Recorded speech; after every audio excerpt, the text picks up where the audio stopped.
Right guys, so is that filming now, is it? Yeah, Yeah. from Yeah. that bit. So basically, right guys, when I refer to that to the hand, you're talking about two areas of wrapping. We're talking about the wrist and we're talking about the hand itself. So as you know, when we kind of when we wrap our hands for boxing and everything, we cross from the wrist up to the hand quite regularly in like an X fashion, back and forth over the wrist and over the hand. Okay. As a general rule, when you're wrapping hands with gauze, you You never can believe it. It's still recording. Is Yeah. that's right. Whenever we wrap in the hands with gauze, you never go across the palm. So every time I cross from wrist to hand, it's always going to be on this back side here, on the back side of the hand, rather than ever crossing underneath on this side here. Okay, so the palm is always left open with the wrap. Okay, so to start the wrap, make a fist for me, Rob. So the first thing that we're going to do is we're going to measure the size of Rob's knuckles using my fingers. Okay, so Rob's fingers is roughly that length. What we do is we're going to start wrapping around at that length. So double check it, roughly about there. Okay, so from here, what I do now is I'm wrapping the gauze around my fingers. I'm going to do that about 20 times until you got a decent pad. There's no real rule, guys. Probably a bit more than 20, but you feel a decent pad, a decent cushion to protect the knuckles when the wrap is finished. Um, Make sure you do put a half decent pad in because for obvious reasons. So pad.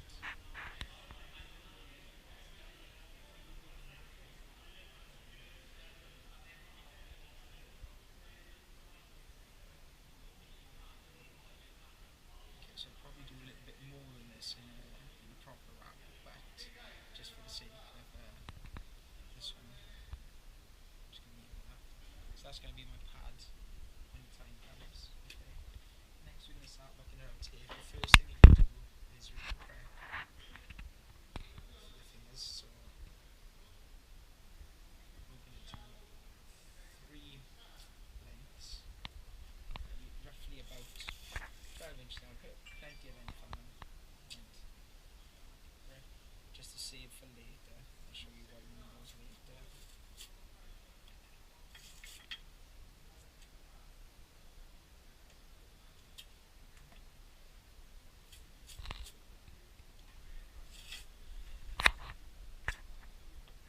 Okay, so now when I'm wrapping Rob's hands, it's important that he keeps his hands splayed. Okay, if you're wrapping somebody's hands and they start doing this and start going limp wristed and sort of curling the hand in, that's what's going to mess everything up. Okay, so you need them to keep a bit of active span in their hands. Okay, so make sure their hands nice and loose to start with. You don't have to splay your fingers at all, but a decent span in the hand is perfect. And keep your hand over the edge, right, so you can do different areas. So first thing to go on is the gauze. So you just use a full one of these to wrap each hand. Okay, so undo it. And I personally, just because of old habits, always wrap away from the thumb. Okay, but it doesn't make any difference whatsoever as long as your tape goes in the same direction. You can still support the hand in exactly the same way. Right, guys. The wrist. Think about where the MMA glove is going to come. So just pure sense. That's where you start. Okay, and essentially you layer it up so that there's decent support. So it's not loose, but it's not super tight. So I'm basically putting a little bit of tension into the gauze, but nothing on a huge scale. Okay, so I'm starting to wrap the wrist, and I continue wrapping the wrist until you've got a decent layer down, and you basically the gauze should go so like you can't see through it, and there's a half decent amount of gauze down there. So that's the wrist done. Okay, so pure bog standard, proper simple to start with. Next, we're going to wrap the thumb. Okay, so the way we wrap the thumb is we come underneath, and we're always angling the gauze. You don't do any sudden movements of the gauze. So it's all quite gentle towards it. So I come around the hand, heading towards the thumb. Okay, see it? So around the back of the wrist, over the top of the thumb, inside, hug the thumb, and allow the gauze to go the direction that it wants. Okay, around the wrist again. I always do one more loop so I can get my elbow back, and back around the thumb again. Okay.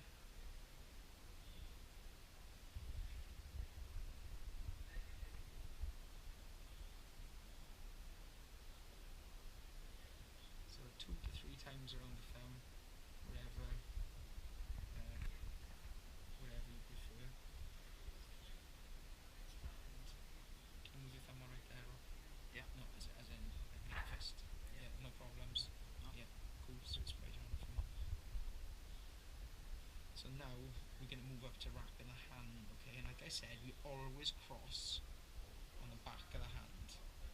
Okay? You can flat for me now. So we always cross on the back of the hand, never on the palm. So here, around the fingers. Right? And now we're going to wrap up to about the first knuckle.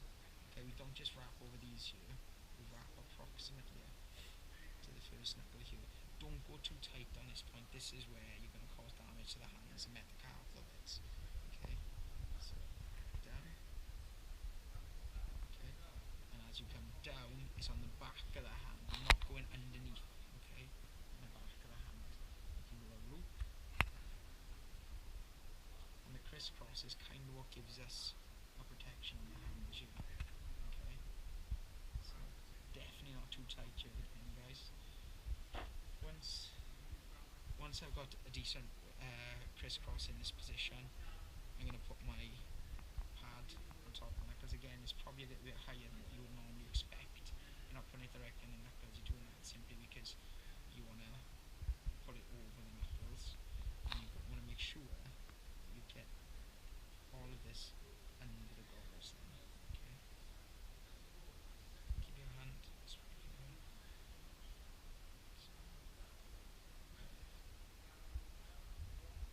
Just position up nicely.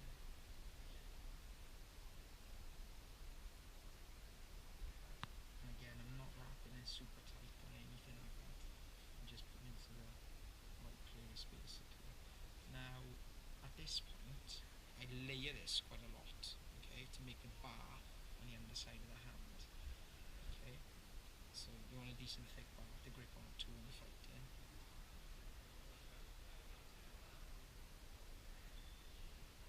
So that should be roughly about half. And then I'm going to start on the back of the hand again. On the back of the hand, I'm going to start crossing it again, here, around the wrist. Okay, now whichever way you want, you just apply an extra support now. Okay.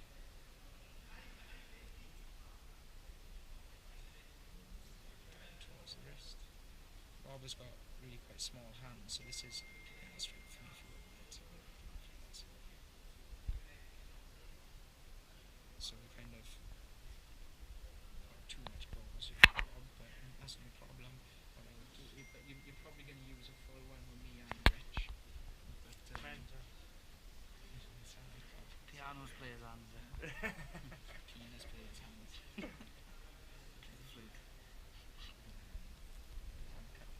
Okay.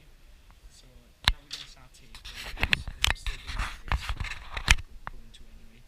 You tape in the same direction, so we're still taping away from the front. The first part of the taping, you literally just seal the gauze in. By that I mean just a thin layer around the wrist. So here, right, important detail, right, guys. This is where all the wraps are messed up here. What I do is I trap the tape and extend it out, and then I know how much tension I'm putting in. And it's quite slack. It's just what I call run-off tension. Okay, so the tension, just the weight of the tape around the wrist. You're not putting it on dead tight. Once you've done one lap, trap, get enough out to go another lap. Okay, so this.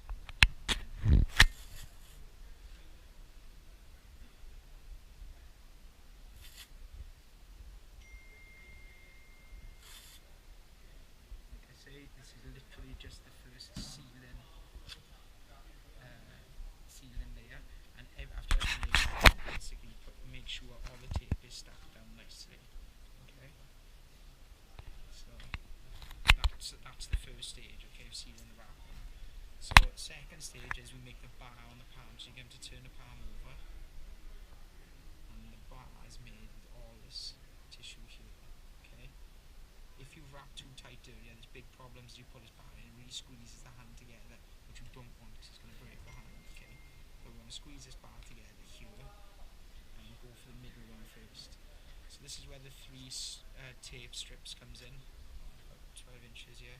Basically, holding to our spread your fingers for a minute. We're going to go through the middle finger first, go right over the top of it, so the tape is facing down, sticky side down, and then you just put it underneath and stick it onto itself. Okay, don't worry about any finesse in this bit, okay? But essentially what I'm going to do is I'm going to stick this onto the back of his hand here in this area, okay? At the back this side. So I only want the tape roped to about here, so hold in that position and then roll into a circle. Okay? So, like that.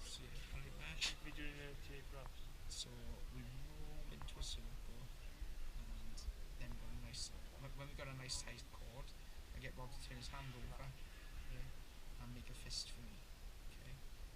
Rob makes a fist and I'm going to get this in.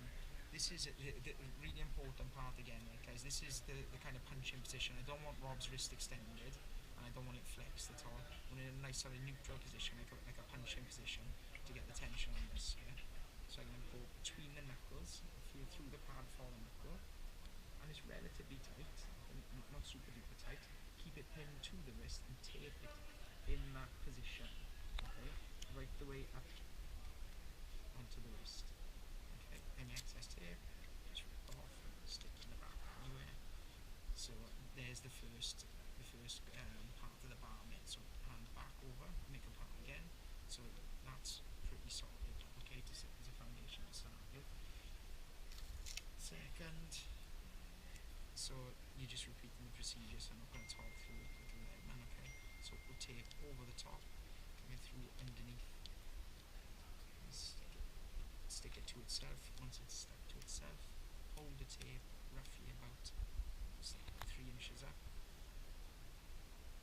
make a cord, it's nice and tight, squeezing the tape quite tight so it sticks to itself, and it's almost like a rope, yeah? Turn your hand over for me now, into a fist for me, and from here again, we're going to go between the knuckles, and we're going to come across the stem, so make an X, okay? So push it between the knuckles, you don't feel the knuckles, keep your wrist in the punching position for me, should be the same as last time, and stick it down and cross over the other one.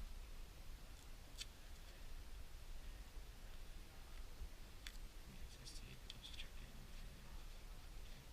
So there's 2 of the knuckles when you should fish it. So there's 2 of the knuckles. Okay. Third one, same again, palm facing up. So fingers between.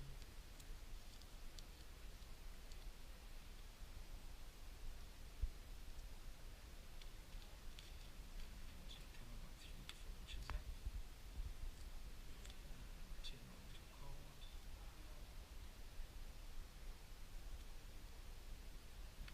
Spin the hand over. Make sure between the knuckles.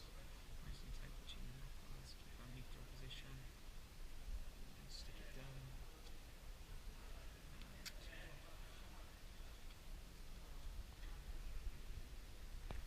So that's the bar pretty much made on the inside of the hand. So turn the hand over for me just to show that. So that's the bar in that position. Okay. So back over for me there.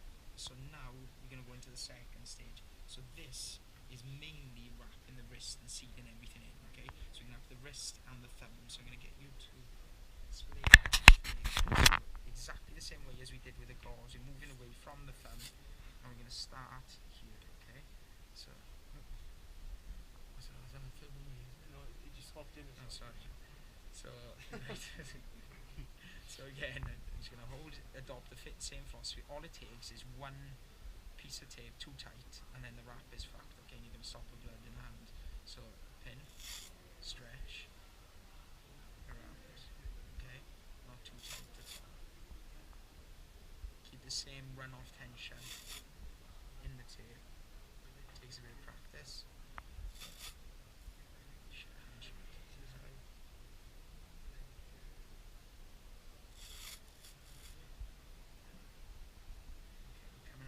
The thumb area now. So this time, as I come under, I'm going to head towards the thumb. I'm going to come over the thumb. Okay? Underneath. Don't feel too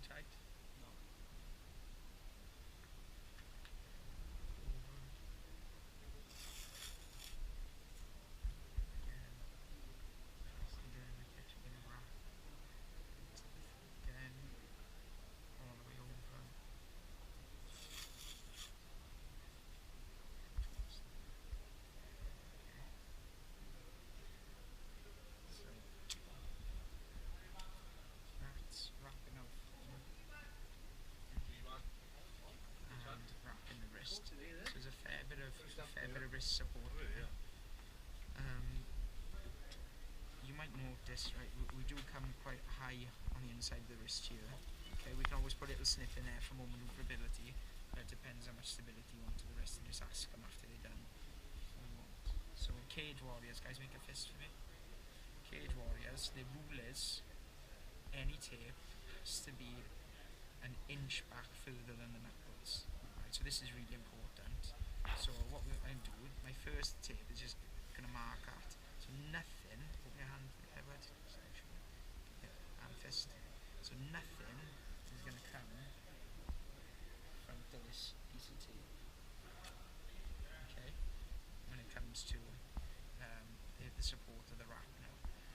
And this part of the wrap is basically protecting the metacarpals. So what you want to do is loads of X's and horizontal streaks across the wrist basically. So hand into the punching position again, and what we're going to do is start here, and at this point you're not doing full loops around the wrist, you actually pull the tape hard into